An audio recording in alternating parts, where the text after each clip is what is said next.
Tsaka si Inday Sara pupunta ng Amerika eh.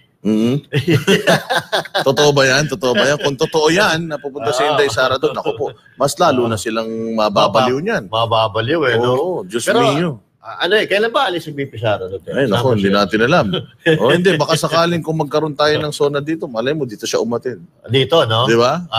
Grabe naman yan. Tingnan natin. Malay mo naman. Kasi, situation... Wala, ayaw nila tayo papasukin sa SONA nila eh. Siguro, kaya ayaw nila tayong papasukin sa SONA nila, baka para hindi natin makunan kung gaano kasarap ang kain nila. Doon sa halagang 20 milyon na ginastos dyan sa SONA. Isang oras lang, ha? Isang oras? Isang oras lang yung SONA. 20 milyon ang gastos. Pero sabi ko nga sa inyo, si Inday Sara, 125 million, 11 days. 11 days sila. Pero itong 20 million, isang oras, tuwa pa sila. Diyan magkakaalaman yan, mga bossing. Yun ang problema dito, kaya hindi pinayagan ng SMNI kasi baka mamaya, puro pagkain na lang yung videohin ng video. Baka may sumaron pa dyan. Sumaron. Ikaw masyado ka naman, Baka, kumain na nga kayo, Sharon pa kayo dyan sa Congress, ha? Kumain na, nagbaon pa. Nagbaon pa, baka magdala pa kayo ng mga baonan nyo dyan, ha? Habang nagugutom sa paligid ng Batasang Pambansa dahil nandiyan dyan ang Litex. Pero ito, mayroon basta yung Batasan, lugar na yan, medyo medyo magulo dyan eh. Magulo, tsaka hindi naman kagaanan ng buhay dyan. Correct. Kumakain tayo ng masarap sa SONA habang yung nasa paligid natin. Naghihirap. Pwede yung matira nyo, ilabas nyo, ipakain nyo sa tao. Yan po pwede yun. At nananawagan kami sa PTV4, no? PTV, no? RTV, Malacanang. Sana naman, bigyan nyo kami ng kopya ng mga video ninyo ng pagkain na ihahanda nyo dyan sa SONA. Nang sa ganun, mabilang natin kung abot mo talaga ng 10,000 yan. Karapatan naman siguro natin bilang taxpayers na malaman kung ano menu.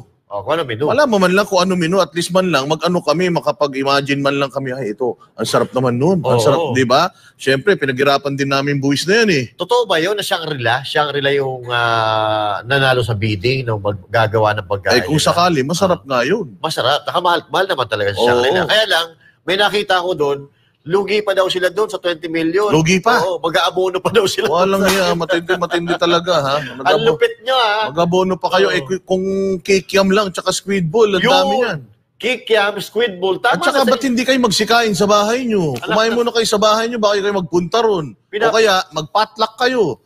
Magdala kayo kanya-kanya, may magdadala ng pansit, ng inihaw, di ba? Mahilig din naman sila sa party-party. Di magparty-partihan kayo. Magdadala ng bigas, magdadala ng isda. Ang dami-daming bigas ni Speaker Romualdez eh. May pangalan pa nga eh. Pwede na mag-swimming pagkatapos, hindi ba? Diba? Isang oras, 20 million? Hindi, para sa akin. Unbelievable. Plain insensitivity. Diba? Bakit kaya hindi sila mag-ambag-ambag ng 20 million? At marami na naman sila eh, no? Oo nga, may nag-aambag-ambag naman para kay Pastor Kibuloy. Bakit hindi sila mag-ambag-ambag para may panggastos dyan? Ilan ang congressman ngayon? 300 plus, di ba? O, tig 1 milyon eh. Di sobra-sobra pa. Oo, mayayaman naman yung mga kaibigan nyo eh. Huwag na kayong gumastos ng taxpayers money para lang sa kapritsyo nyo. Kayo talaga, Siguro naman, may mga friends naman kayo dyan na pwedeng mapag-ambag-ambag. Tapos, huwag nyo na gamitin ang pera ng tao bayan. Sinusweldoan na kayo ng tao bayan. Hindi pa kayo pumayag, ha? Ayaw nyo. Hindi pa nyo pinayagan ng SMNI, kayo talaga, ha? Sama-sama ng ugali nyo, may prangkisa, hindi nyo pinapayagan. Bakit? Ha? Well, anyway, Boss Dada, huwag silang magkakamali sa mga sasabihin nila sa SONA. Dahil nakabantay. Since wala namang magko-cover, hindi magko-cover ng ang SMNI ng SONA Live. Pumunta na lang tayo sa MJ, sa kalsada. Mag-rally na lang tayo? Tapos hindi.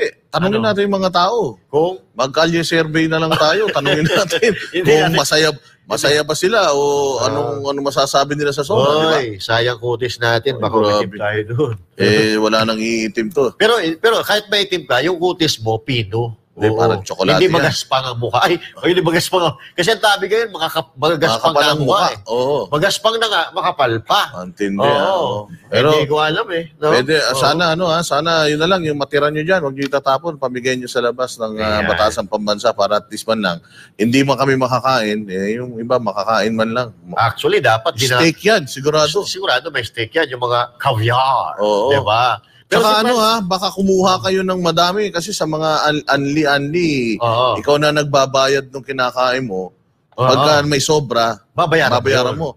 Sana ganun din dyan. Pagka kumuha ng madami, hindi na ubos, sila elektrika. Oh, tayo, grabe. Grabe. Di ba? Pero Kasi siyempre, sasayangin mo yung pera ng taong bayan. Eh. Kumbaga, ano na yun eh. Tawag doon, corruption na rin yun eh. Oo. Corruption. Pero, kung dadalo si Franz Castro, huwag niyong bigyan ng steak tsaka kabyar, di bagay sa kanya eh. Bakit ang mukha Dapat yan munggo. Munggo. Munggo tsaka mga daing. Oh, di ba? munggo con bubog. Oo. Pupunta kaya doon? Ha? Kung pupunta siya doon, no? Pupunta yun. Kapal naman ang mukha niya. Matitigas ang mukha ng mga yan. Oh, convicted na tapos pupunta ka pa. Dapat yan, nagre-resign ka na eh. Oo, dapat kung may delikadesa eh.